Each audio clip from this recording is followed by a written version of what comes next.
We are going to do our SOD Phase 4 tier list with the caveat for DPS. We're specifically looking at DPS right now. We're because that's the one we found was a DPS tier list for a tier list maker. We're going to be looking at it from a raid point of view. And I'm talking mostly, actually only raid bosses.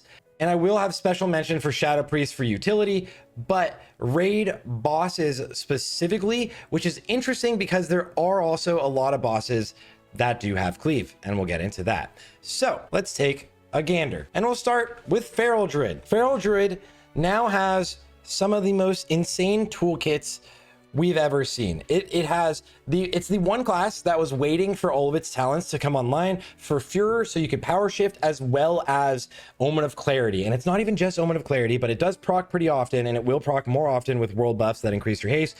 Okay, Omen of Clarity, if I can just go to a Feral Druid really fast. If we can just go to a Feral Druid really fast, isn't even like the big thing that you're getting out of going into this tree. Getting the talents that have been unlocked for Feral Druid are so good if that'll ever load in. You also get 10% extra damage, just a raw flat 10% extra damage from natural weapons, and your shifting costs 30% less, so you can shift more often, which is going to be a massive thing. The catnip trophy, also quality of life on this fresh level 60 Feral Druid with world buffs, but no gear and not even hit cap. I have 5% hit, fresh at level 60, haven't done anything at level 60. In the raid, I was doing 2.1k DPS. So Feral Druids are gonna be looking amazing. Their AoE is phenomenal. On fights that have multiple targets of AoE, you're going to use cooldowns and blow them up. Feral Druids are going to have a skill expression this time, where a good Feral Druid will be a lot better than others. They have a relatively complex rotation. Feral Druids absolutely pumping.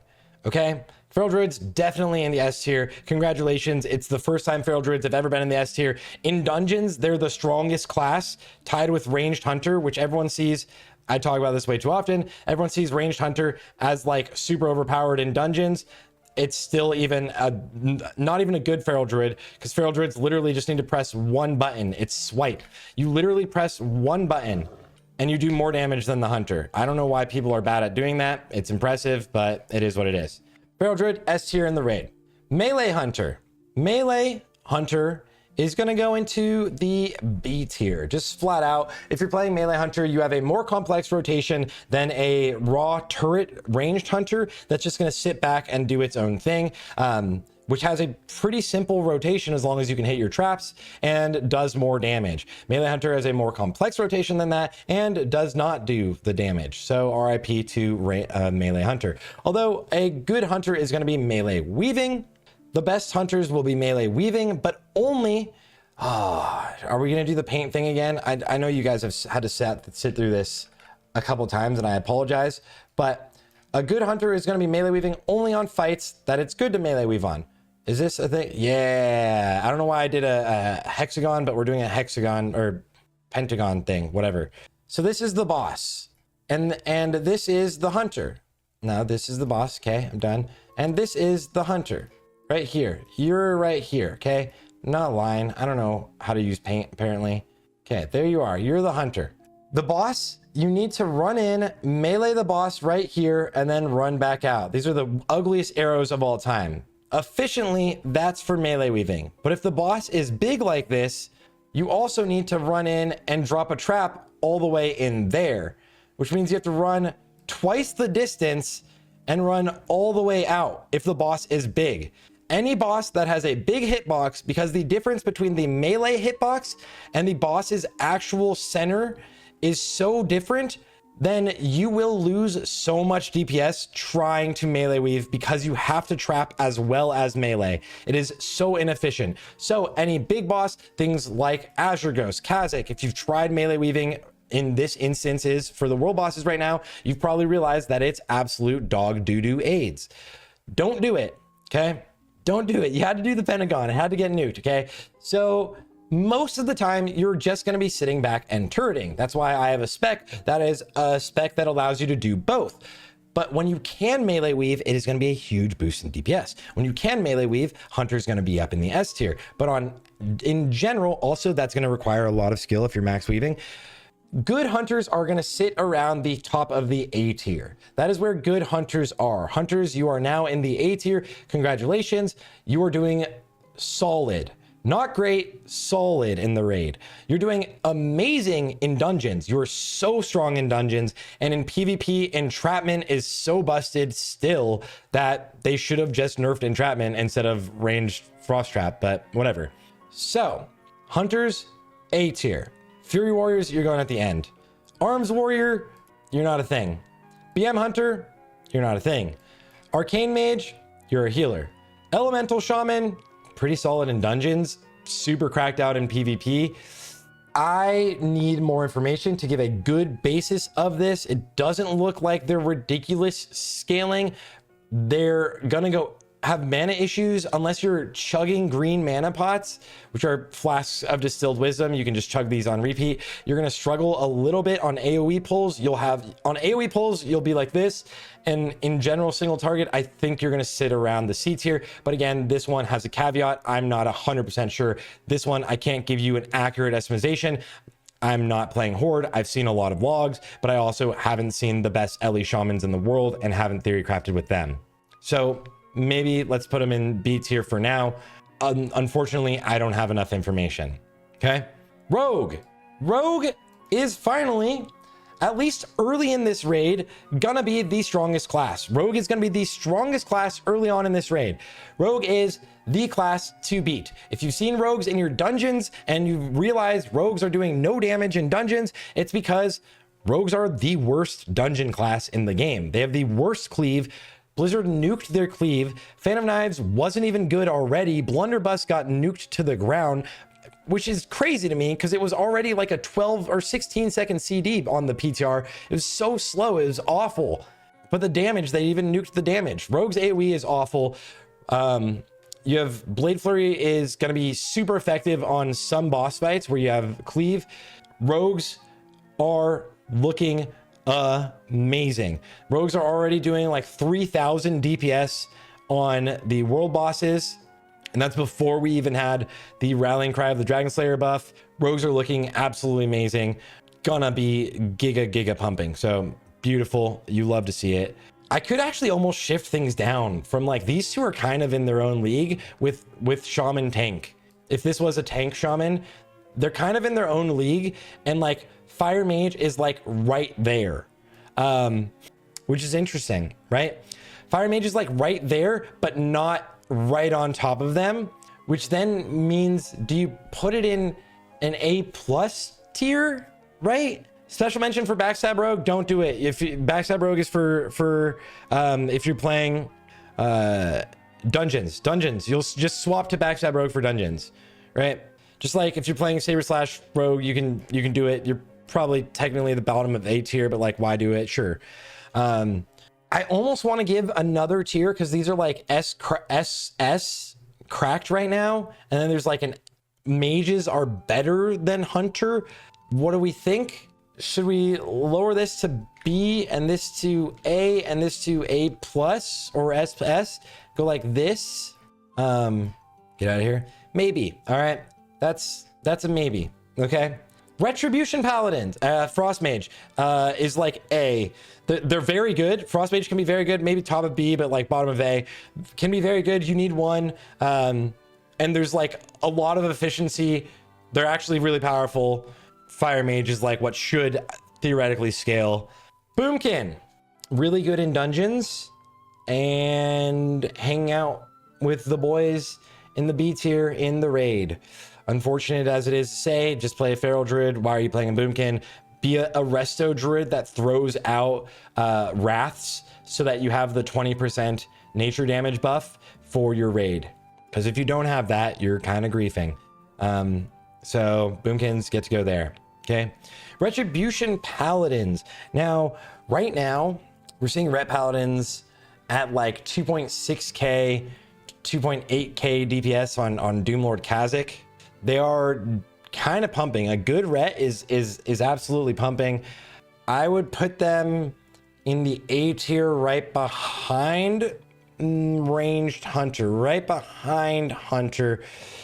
Most Rets you see not doing that well. Really good Rets, super pumping. Crazy difference.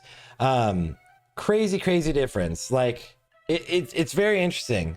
They get their tier 1 and they're going to be really good. I think they're going to be better than normal. Who's pinging me? I'm dead. Okay. Yeah, no, Ret is looking phenomenal. It's actually pretty crazy. Okay. Affliction Warlock. There's some theory crafting going around to make Affliction Warlock good. Currently it's in Send Help. Right? But there's some theory crafting that I could see some of the best Warlocks in the world making it really good. Currently, you just bring one Warlock.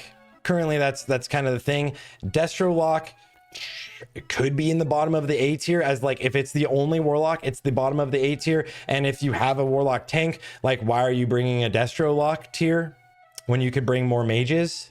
So you just, that's like honestly kind of where it is. It's really good, but Mage is just slightly better. So that's like, it's like, I guess it's not bad, right? It's just Mage is better, which is the weird place. It's the same thing as like Rogue, right? So Rogue is in this place where you need one of them for debuffs, but if Warrior is better damage than Rogue, then you only ever bring one Rogue. The other Rogues, not even useful. Don't even bring them. Because if Warriors are better, you just bring more Warriors.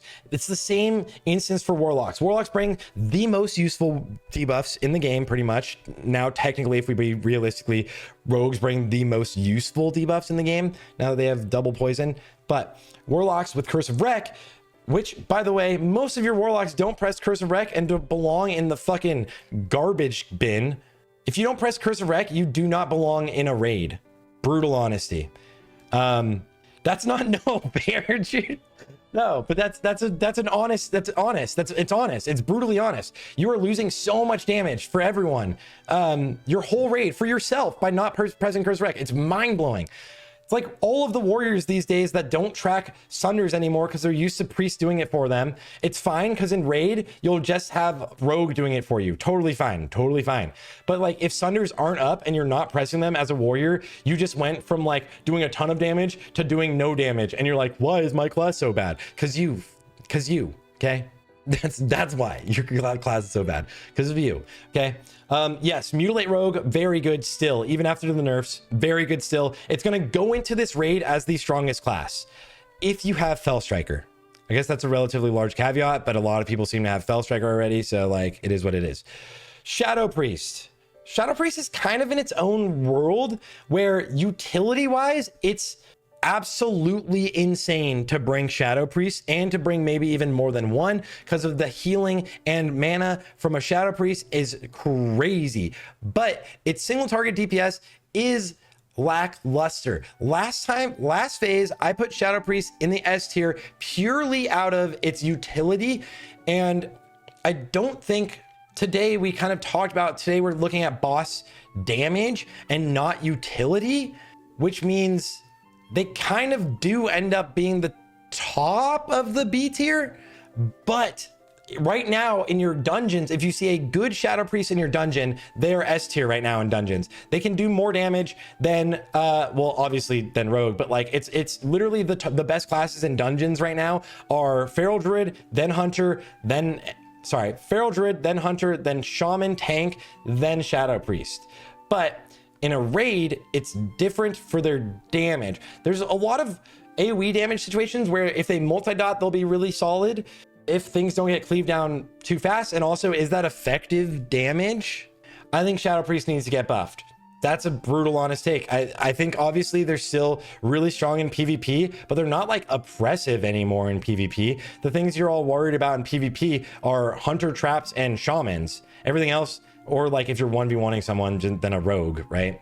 Or if you're like 1v5ing someone, then just play a Shaman. But they're not necessarily oppressive in PvP anymore. I think they could use a buff. Feels kind of bad. Sure, they're oppressive. It's not as annoying because you're also dealing with other things that are more frustrating, right? Like dealing with a Shaman or dealing with entrapment on hunter traps is way more annoying right now than the 2 dots that kill you from 100 to 0 because of the situation, the types of PvP we're in, which also does bring me back to perspectives. Yes, we are all in perspectives. Like when everyone right now is saying that like hunter trap does too much damage, it's like in a niche perspective in dungeons or something, right? Like it's not that effective in raid. It's probably gonna get nerfed considering Reddit loves to cry about it, even though hunters aren't that bad. And which in that case, if hunter trap gets nerfed, hunter goes down here, and you only bring 1 hunter for king's buff, and everyone just goes feral and rogue right now until warrior comes online, which is probably what's going to happen realistically, for being real. Okay, enhanced shaman. Enhanced shaman is looking very solid. A lot of overall damage. It's got some effective cleave damage, but lost its spot in the S tier for sure. There's like some crazy things for like PvP, right? Like you have freedom, you have decoy, you have fucking wolves. They're crazy for PvP, but they're gonna start out kind of bottom of A tier and scale up not only with world buffs, because world buffs scale them really well. As Zip pointed out earlier, they scale up really well with world buffs. You attack faster with haste, you scale up with your gear. As you would hit more often, you get maelstrom procs, which scales you up even more. Quintessentially, the class that scales the best is warrior, but now we have another 2 classes that are scaling up pretty cool. Druid, you're hitting more often, you can proc your 2 separate things that can give you more attacks, and warrior, you get more rage as you hit harder, and shaman also will scale. I think shaman's going to be, for now, probably right here, right behind hunter is what it's probably going to be. And again, a really good melee weaving hunter max weave on the right fights that you can max weave will be up in the S tier. Probably right there. Maybe right there. That's almost never going to happen. So where can I bring this down?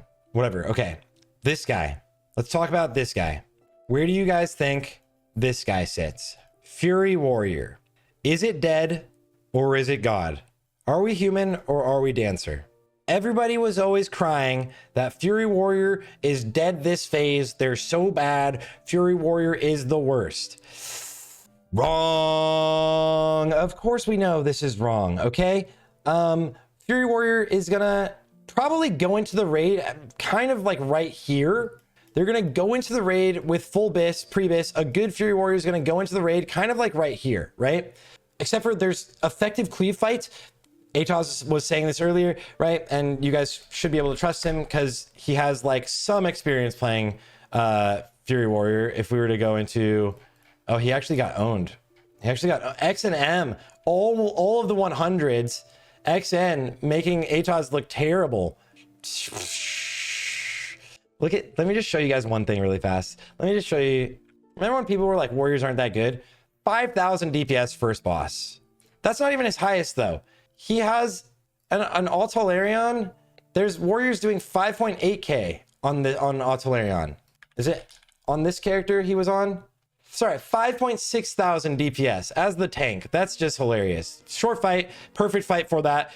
Totally does not show you like how warriors actually perform, but it's hilarious, right? Okay, so warriors now have the most complex rotation. Traditionally, a warrior is either the best class in the game, or your normal average group warrior is probably in absolute D for dog doo-doo tier. Most people's warrior friends are gonna be down here and complaining that their class sucks and can't do anything, while they also don't have Fairy Fire, don't have Curse of Recklessness, aren't even Sundering, while they don't have Homunculus up or Exposed Armor. And they're like, this is warriors unplayable, the worst class in the game. And then the warriors that do have most things are going to be like right here, because the rotation is actually going to be complex. Warriors literally do not have a free global anymore. Warriors literally do not have a free global anymore.